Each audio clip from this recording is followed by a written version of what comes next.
My name is Amelia, and I didn't grow up in a wealthy household. Despite the modest beginnings, I managed to secure a job and even tied the knot with Edward, who works at a luxury hotel. Initially, I envisioned a happily ever after, but little did I know that life had different plans. My childhood home was far from affluent, but I harbored no resentment toward my parents. They sacrificed their luxuries for me, taking me to places and imparting knowledge about diverse cultures. I often wondered if their passion for geography surpassed my own needs. As a child, I felt they were going above and beyond for my sake. Determined not to burden my parents further, I decided to work right after middle school. Despite my mother's advice to complete high school, I was resolute. My father supported my decision, emphasizing that they had enough savings to send me to high school. Their encouragement warmed my heart, but more than that, I yearned to alleviate their struggles as soon as possible. I'll start working as soon as I graduate.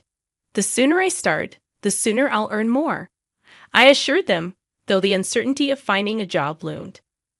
My childhood friend Jessica, an immigrant like me, shared a similar financial background.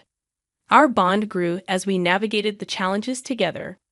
Learning Spanish through conversations with Jessica turned out to be a valuable skill. By ninth grade, I could hold conversations in Spanish proficiently. Coincidentally, a travel agency recognized this skill and decided to hire me. While Jessica and I drifted apart after leaving school, my focus on work remained unwavering.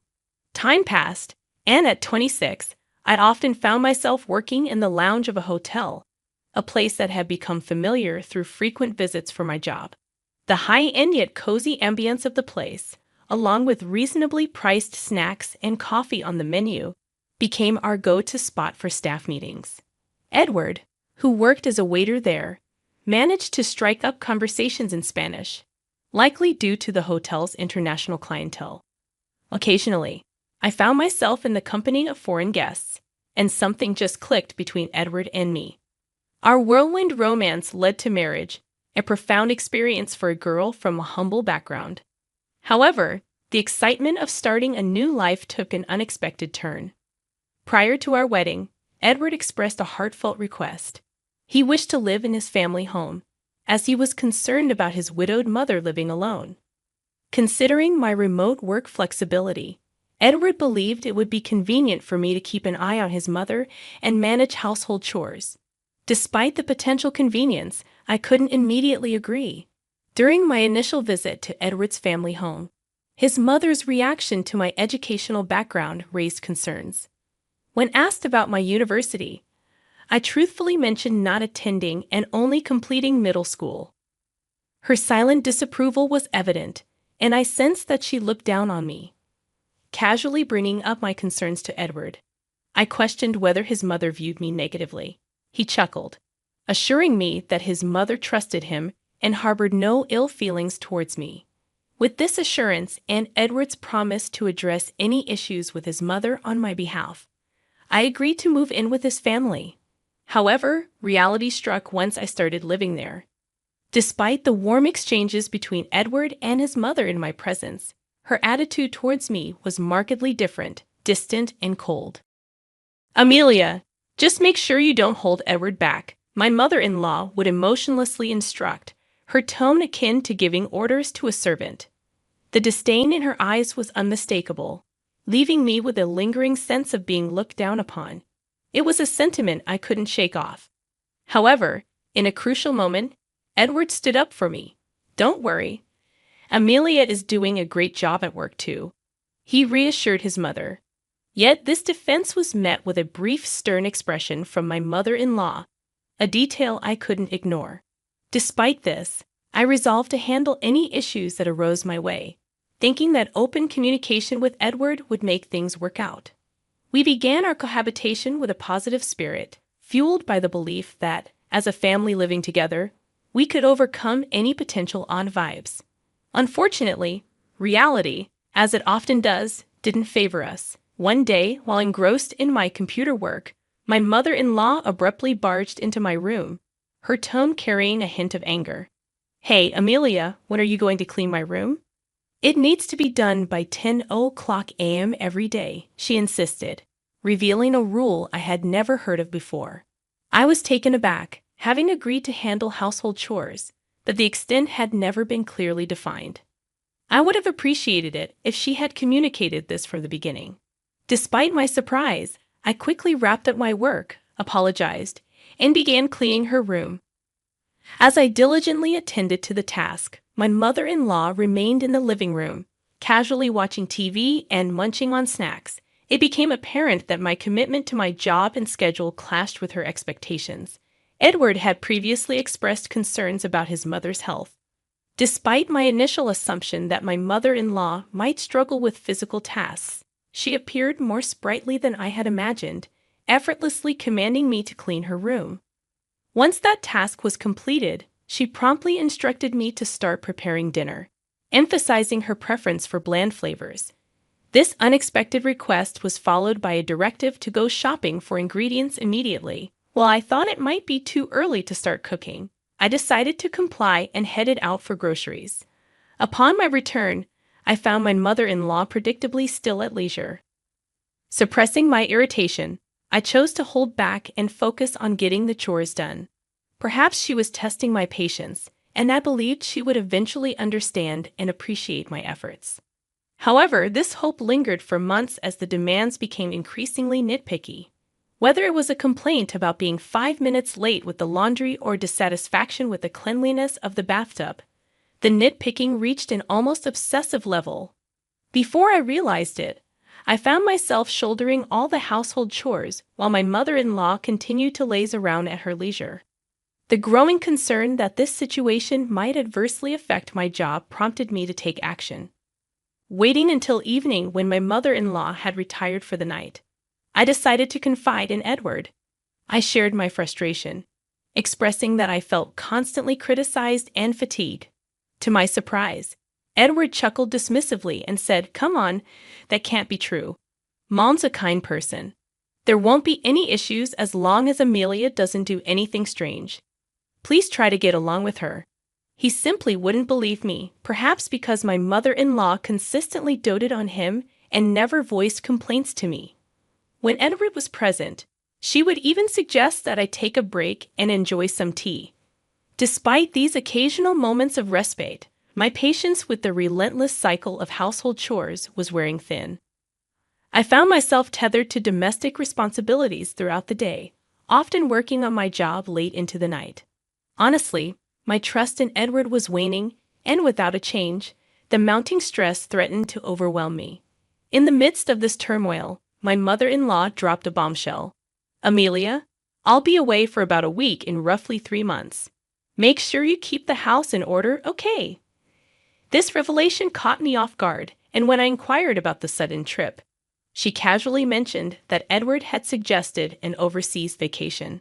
Strangely, Edward hadn't uttered a word about it to me, leaving me feeling excluded and burdened with the responsibility of maintaining the house. Feeling the urgency to address the situation, I broached the topic with Edward that night. His response was, "Oh, Mom already told you, but you're coming too, right?" It turned out there was a miscommunication, and my mother-in-law had misled me. Despite Edward's desire for me to join the trip, the prospect of spending extended time with her soured the idea for me. In frustration, I expressed my reluctance to go, explaining that I couldn't possibly enjoy the trip with his mother. Edward, taken aback, completely lost his composure and lashed out, creating a tense and strained atmosphere in our already challenging living situation. Edward's response to my reluctance shocked me. "Amelia, what the heck are you saying? How long are you going to keep up this childish nonsense? I won't allow you to speak ill of Mom like that. You better reflect on this. It's a vacation abroad for crying out loud, and I want to enjoy it too," he retorted. The lack of trust from Edward was disheartening, and the prospect of staying in the house had become nothing short of agony for me. Determined to prove the truth, I took action the next day when Edward was off work. During breakfast, the 3 of us gathered, and I decided to confront my mother-in-law. "You're trying to exclude me from the trip abroad, aren't you?" I challenged. Her response was defiant. stating that if I wanted to come, I should just join. Edward intervened, urging me to apologize to his mom and accusing me of being defiant and childish. Refusing to back down, I insisted on the truth. However, my mother-in-law delivered the worst insult, suggesting that maybe I should stay home because it's too early for someone like me to travel abroad. She questioned my appreciation for the experience due to my lack of education and implied that I didn't deserve to go abroad, insinuating that I was unemployed. I was floored, having previously explained my job even during our greetings. When I confronted her, she looked down on me, dismissing my remote work as mere computer play. Fueled by frustration, she accused me of stealing Edward's earnings, belittling me further by deeming me uneducated and unemployed. The final blow came when she suggested that Edward, with his language skills and prestigious job, shouldn't waste his earnings on someone like me, a bottom feeder who should leave as soon as possible following her relentless tirade. Edward unexpectedly sided with his mother, suggesting that maybe I needed to cool off. His nonchalant remark made it clear that he was seemingly fed up with me.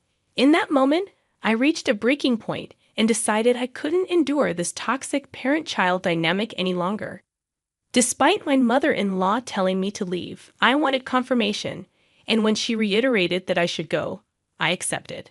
With a simple nod, I left the house, my mother-in-law calling after me with a sneer, mocking my supposed poor life as it suited a bottom feeder like me. As I left, they didn't realize that retribution would come their way. About 3 months after my departure, roughly when they were scheduled for their overseas trip, my mother-in-law frantically called me. Surprised that she managed to reach me, she explained their predicament. They were receiving collection letters and needed help. I questioned why they were facing such issues, to which my mother-in-law confessed that she didn't know about any of it. I revealed that I hadn't been paying the utilities, and when she asked why I hadn't informed her, I simply replied that it was expected. It seemed Edward had finally disclosed the truth about our financial situation. I had already started my own business, utilizing the expertise gained from the travel agency, and it was thriving. After leaving Hawaii, I returned to California, ensuring the divorce papers were properly drafted and promptly filed. The divorce went through smoothly, leaving Edward looking noticeably gaunt. It seemed he had been relying on my financial support even for the overseas trip. This revelation, however, didn't surprise me anymore.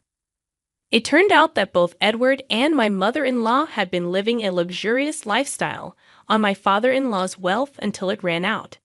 Blinded by a temporary influx of cash, my mother-in-law had spent lavishly until nothing was left. Edward, aware of his low income, had turned to me for help, exacerbating their financial irresponsibility. As I listened to my mother-in-law's explanations, more shocking facts emerged. She had insisted on me living with them, not to keep an eye on her, but because she had been living off my father-in-law's wealth. Their debts, now totaling over $440,000, were a result of their extravagant spending. The level of dependency in these grown adults was beyond exasperation. My mother-in-law, audaciously asking for my help, was astonished when I refused. Edward, claiming that I had a duty to assist, pleaded for help, displaying an unwarranted sense of entitlement. In a moment of mercy, I proposed that they both start living more frugally and work hard to manage their debts. I made it clear that I had no intention of paying off their debts for them. Edward, frustrated with the reality of the situation, proposed getting a divorce to exchange it for financial relief. Unfazed, I agreed, and the divorce papers were swiftly processed. Upon my return to California, I ensured that their debts remained their responsibility, delivering the divorce papers and ending the call. About a week later, I heard from Edward, revealing that he had been counting on my money for their overseas trip. This lack of surprise was an acknowledgement of their misguided expectations. I stood firm in my decision not to bail them out financially and advised them to work hard to manage their debts. Jessica, on the other hand, had built a house in Hawaii and become a company president, mirroring my own success. She had her parents living with her, enjoying their time together. Inspired by Jessica's example, I called my parents from California, and we began living together in Hawaii. Occasionally, I visited Jessica, sharing our blessings and encouraging each other as we worked hard at our respective jobs. The experience served as a valuable lesson for both Jessica and me, emphasizing the importance of hard work and financial responsibility.